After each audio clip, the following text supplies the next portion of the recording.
Gurugram news channel के YouTube channel को subscribe करें और बेल आइकन जरूर दबाएं ताकि कोई खबर रह न जाए। नमस्कार, मैं हूं सुनील यादव और आप देख रहे हैं गुरुग्राम का पहला और नंबर 1 वेब न्यूज चैनल, जहां दिखाई जाती हैं खबरें सिर्फ आपके शहर की। हरियाणा सरकार ने एक ऐसा फैसला लागू किया है जिसके असर से गुरुग्राम बर्बाद हो सकता है। जी हां, हरियाणा सरकार ने निजी नौकरियों में 75% आरक्षण का ऐलान कर दिया है और कुछ महीने पहले जब यह विधेयक पेश किया गया था, उसके बाद अभी कुछ दिनों पहले ही हरियाणा के राज्यपाल ने इस विधेयक पर अपनी मोहर लगा दी है और इस कानून को मंजूरी दे दी है। इसके बाद अब हरियाणा में जो भी निजी कंपनियां हैं, उन्हें अपने यहाँ कर्मचारी रखने हैं जो, उसमें 75% कर्मचारी हरियाणा के निवासी होने चाहिए।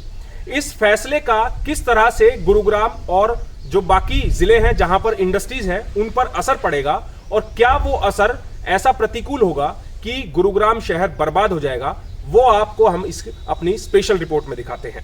हरियाणा सरकार ने निजी कंपनियों की नौकरियों में 75% आरक्षण लागू कर दिया है। 3 दिन पहले हरियाणा के राज्यपाल सत्यदेव नारायण ने इस कानून को अपनी मंजूरी दे दी है। अब हरियाणा में निजी कंपनियों में जो भर्तियां होंगी, उन कंपनियों को 75% हरियाणा के निवासियों को नौकरी देनी होगी। ये कानून लागू होने के बाद गुरुग्राम के उद्योगपतियों ने इसका विरोध करना शुरू कर दिया है। कहीं ना कहीं इस कानून के बाद हरियाणा में कंपनियों पर दबाव बनाने की स्थिति बन गई है।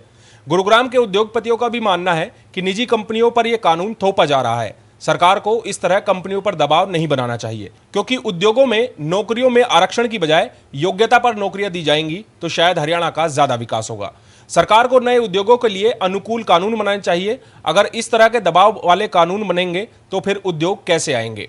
गुरुग्राम के उद्योगपतियों का कहना है कि अगर इस कानून का आगे चलकर नुकसान हुआ तो फिर गुरुग्राम बर्बाद हो जाएगा। देखिए, अभी कानून लागू हुआ है परसों से, तो हमारी लेबर डिपार्टमेंट से बात चल रही है, हम इस कानून को पूरी तरह स्टडी करेंगे। लेकिन जो फ्रंट फेसिया उसके हिसाब से देखो, कोई भी इंडस्ट्री अभी इसमें बहुत सारी चीज़ें हैं कि इन्होंने टेक्निकल पे अप्रूव किया है, टेक्निकल के ऊपर ये लागू है या नहीं है, 50,000 से सैलरी से ऊपर वालों पे लागू नहीं है, तो कुछ कंडीशंस हैं जिसमें कहीं ना कहीं इंडस्ट्री का बचाव है। लेकिन फिर भी कहीं ऐसा अंकुश क्यों लगाया जाए कि प्राइवेट इंडस्ट्री में रिजर्वेशन हो? क्योंकि लोग तो गवर्नमेंट इंडस्ट्रीज़ में, गवर्नमेंट डिपार्टमेंट्स में जो रिजर्वेशंस हैं उसी के खिलाफ मुखर होते रहते हैं कि यार ये नहीं होना चाहिए, आपको योग्यता के आधार पे होना चाहिए, रिजर्वेशन क्यों है? तो वही चीज़ प्राइवेट में भी आ रही है। ठीक है, उससे कितना प्रदेश को लाभ होगा या हानि होगी, वो कानून लागू होने के बाद अगले 5 साल बाद पता चलेगा। लेकिन अगर इस कानून के लागू होने से 5 साल बाद प्रदेश को नुकसान हुआ तो उसकी भरपाई कोई नहीं कर पाएगा, तो प्रदेश का राजस्व घटेगा। उद्योगों में जहां हम बात कर रहे हैं आज रोजगार की, अगर नए इंडस्ट्रीज आएंगी ही नहीं तो एम्प्लॉयमेंट मिलेगा कैसे? तो गवर्नमेंट का शुरू से, और बीजेपी गवर्नमेंट तो बहुत फोकस्ड है इंडस्ट्री के लिए, तो पता नहीं है कहाँ से, किस तरह का कानून, कहाँ से गलती हुई है सरकार से। अदरवाइज तो इंडस्ट्री यहाँ पे इंक्रीज होती रहे तो हरियाणा प्रदेश के सभी लोगों को रोजगार मिल जाएगा। और मानेसर में आप बैठे हो, गुड़गांव में आप बैठे हो, बावल में बैठे हो, इन 4-5 जो भी हमारे डिस्ट्रिक्ट्स हैं, यहाँ पे बेरोजगारी की ज़्यादा दिक्कत भी नहीं है। तो उसी तरह अगर हम पूरे हरियाणा को इंडस्ट्रियलाइजेशन बढ़ाएंगे तो इस कानून की दिक्कत जरूरत भी नहीं थी एक्चुअली। जब उद्योगों पे या किसी भी क्षेत्र में कोई कानून आप जब जबरदस्ती थोपते तो वो कहीं ना कहीं लोगों को असहज करता है। तो कानून के बिना ही हमारे हरियाणा में हमारी प्रायोरिटी हमेशा हरियाणा के लोग रहे हैं। लोकल लोग होने से हमें बहुत सारे फ़ायदे हैं, तो इंडस्ट्री तो हमेशा से ही लोकल लोगों को प्रेफर करती है।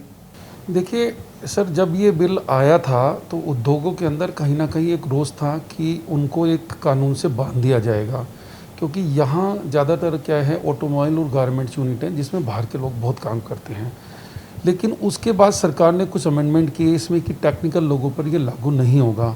उसके बाद हमें लगता है कि उद्योगों को बहुत बड़ी राहत है, और जो लोकल लोगों को रोज़गार देने वाली बात है तो इंडस्ट्री की हमेशा प्रेफरेंस ये रही है कि वो लोकल लोगों को सपोर्ट करे। और हरियाणा के लोग कहीं ना कहीं इंडस्ट्री के साथ जुड़े हुए हैं, चाहे वो ट्रांसपोर्टर के माध्यम से जुड़े हों, चाहे वो लेबर के सप्लायर्स के माध्यम से जुड़े हुए हों, चाहे वो वर्कर्स को रेंटल प्रोवाइड करते हों, मकान या और इस तरह की।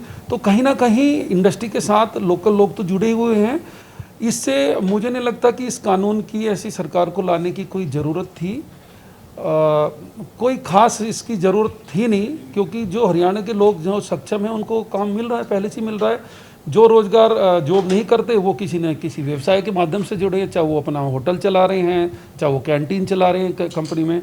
ज़्यादातर आप देखेंगे जितनी भी इंडस्ट्रीज हैं उनमें कैंटीन मिलेगी, लोकल लोगों की मिलेगी, ट्रांसपोर्ट का काम है लोकल लोगों को मिलेगा, लेबर सप्लायर्स जो हैं वो लोकल लोगों के मिलेंगे, सिक्योरिटी कंपनियाँ लोकल लोगों की मिली हैं। ऐसी बात नहीं है, 90% तो रोजगार ऑलरेडी पहले ही इंडस्ट्री से कहीं ना कहीं एसोसिएटेड हैं लोकल लोग। तो इस कानून के आने से मुझे नहीं लगता कि ऐसा कोई खास ज़्यादा उनको लोकल लोगों को बेनिफिट होगा। और इंडस्ट्री में टेक्निकल लोग हैं, अगर टेक्निकल तो आप कहीं से भी ले सकते हो, वो हरियाणा का भी हो सकता है, बाहर का भी हो सकता है। हाँ, ये ज़रूर होगा कि जो नॉन टेक्निकल हैं उनकी थोड़ी सी कमी ज़रूर होगी। जो नॉन टेक्निकल स्टाफ, जैसे सिक्योरिटी की बात करते हैं, सिक्योरिटी कंपनी में आपको हरियाणा के बहुत कम मिलेंगे, गार्ड्स वगैरह, वो जनरली बिहार यूपी से आते हैं, तो कहीं ना कहीं उनकी कमी आएगी। तो सरकार को इस ओर दोबारा देखना पड़ेगा। अभी तो कानून आया है, कानून आने के बाद इसकी समीक्षा होगी, इसके फ़ायदे क्या, नुकसान क्या है, उसके बाद में सरकार को हम भी अपने सुझाव देंगे वक्त को देखते हुए, और उसमें जो भी अमेंडमेंट होंगे सरकार अमेंडमेंट करने के लिए भी तैयार है। आइए आपको बताते हैं कि आखिर ये नया कानून क्या है। साल 2020 में हरियाणा सरकार ने विधानसभा में स्थानीय उम्मीदवार रोजगार विधेयक 2020 पारित किया, जिसके बाद प्रदेश भर में उद्योगपतियों ने इस कानून का विरोध करना शुरू कर दिया था। जिसके बाद सरकार ने इस कानून में बदलाव करते हुए टेक्निकल नौकरी को इस कानून के दायरे से बाहर कर दिया है। 3 दिन पहले हरियाणा के राज्यपाल ने इस कानून को मंजूरी दे दी है। इस नए कानून के मुताबिक इस विधेयक के दायरे में राज्य की वो निजी कंपनियां, सोसाइटी, ट्रस्ट, साझेदारी फर्म आ गए हैं जिनमें कर्मचारियों की संख्या 10 से ज्यादा है। ये विधेयक योग्य लोगों के उपलब्ध नहीं होने की स्थिति में योग्य स्थानीय उम्मीदवारों के प्रशिक्षण का प्रावधान करता है। आरक्षण के तहत नौकरी प्राप्त करने के लिए किसी व्यक्ति का जन्म स्थान हरियाणा होना चाहिए या फिर वह कम से कम 15 साल हरियाणा राज्य में रहा हो। हरियाणा में अब प्राइवेट नौकरियों में स्थानीय लोगों के लिए 75% सीटें आरक्षित होंगी। इसके तहत निजी क्षेत्र की उन नौकरियों में स्थानीय लोगों के लिए कोटा का प्रावधान करता है जिनमें मासिक वेतन 50,000 रुपए से कम हो। यह कोटा शुरुआत में 10 साल तक लागू रहेगा और हर 2 साल में इसे संशोधित किया जा सकता है।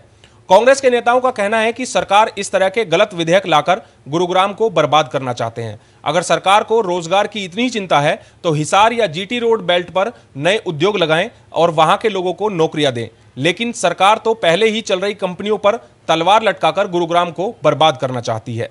अपने लोगों को संतुष्ट करने के लिए जो चुनावी शगुफा छोड़ा था दुष्यंत चौटाला जी ने कि आरक्षण देंगे हम 75%, सिर्फ ये उसको पूरा करने की। और जो दुष्यंत चौटाला जी के पास महकमे हैं उनमें भ्रष्टाचार पहले से ही है और ज़्यादा एक तरीके से इंस्पेक्टर राज कंपनियों के ऊपर थोपने की ये चाल है। आप बताइए कैसे संभव है कि जहाँ पे स्किल्ड आपने 50,000 रुपये तक की है, स्किल्ड वर्कर की जिसको जहाँ से ज़रूरत होगी वो करे, और गुरुग्राम आप पूरे हरियाणा की इंडस्ट्री गुरुग्राम में है। तो दुष्यंत चौटाला जी जब इतना प्रदेश के युवाओं का ख्याल रख रहे हैं तो सिरसा से गुरुग्राम, कुरुक्षेत्र से गुरुग्राम 300 किलोमीटर के करीब पड़ता है, तो वो भी एक तरीके से उनके लिए बहुत दूर हो गया, यहाँ पे किराए पे रहना पड़ेगा। तो दुष्यंत चौटाला जी अपने सिरसा हिसार बेल्ट में इंडस्ट्री लगवाएं और वहाँ पे लोकल रिजर्वेशन लागू कर दें। Manohar Lal Khattar G GT road belt पे इंडस्ट्री लगवाएं दुनिया भर की और वहाँ पे युवाओं को स्थानीय रोजगार देने लगे। तीसरी बात, आप नांगल चौधरी का जो एरिया है आपने बैन लगा दिया कि 100 फुट से ज़्यादा पे बिजली कनेक्शन नहीं मिलेगा, तो वीरान जगह वहाँ पे आप इंडस्ट्री लगाइए, वहाँ के लोकल लोगों को एम्प्लॉयमेंट दीजिए। तो आप गुड़गांव को बर्बाद करने के, तबाह करने पे क्यों तुले हुए हैं? आप बताइए, जो वैश्विक ग्लोबल सिटी है गुरुग्राम, यहाँ पे देश दुनिया से लोग आ रहे हैं। ये आप 40 लाख की आबादी जो है, इसमें मूल आबादी 15 लाख है, 25 लाख लोग बाहर के रह रहे हैं, तो आप उनको एकदम से कहाँ भगा देंगे, कहाँ उनको धक्का देंगे? इस विधेयक के लागू होने के बाद अगर कोई कंपनी इसका उल्लंघन करती है तो उस पर जुर्माने का भी प्रावधान किया गया है। कानून के मुताबिक इसका उल्लंघन करने वाली कंपनियों पर 10,000 से 50,000 रुपए तक का जुर्माना लगाया जा सकता है। साथ ही ये जुर्माना 2 लाख तक भी बढ़ाया जा सकता है। निजी कंपनियों को 3 महीनों के अंदर सरकार के विशेष पोर्टल पर 50,000 से कम वेतन वाले पदों की जानकारी देनी होगी। नौकरी कर रहे लोगों पर इस कानून का कोई प्रभाव नहीं पड़ेगा। ये कानून नई नौकरियों और खाली पदों पर ही लागू होगा। हरियाणा सरकार द्वारा पास किए गए इस कानून का क्या असर होगा, ये तो आने वाला समय ही बताएगा। इस खबर के बारे में आप हमें अपनी राय कमेंट करके जरूर दीजिएगा। साथ ही साथ आप इस खबर को शेयर जरूर कीजिएगा ताकि ज्यादा से ज्यादा लोगों के पास सही जानकारी सही समय पर पहुंच पाए। नमस्कार। गुरुग्राम न्यूज हर सोशल मीडिया प्लेटफॉर्म पर है। हमसे जुड़ने के लिए और अपने शहर की हर अपडेट्स पाने के लिए हमें अभी फॉलो करें और बेल आइकन जरूर दबाएं। अगर आपके इलाके की कोई खबर कवर कराना चाहते हैं तो हमें इन नंबरों पर अभी कॉल करें।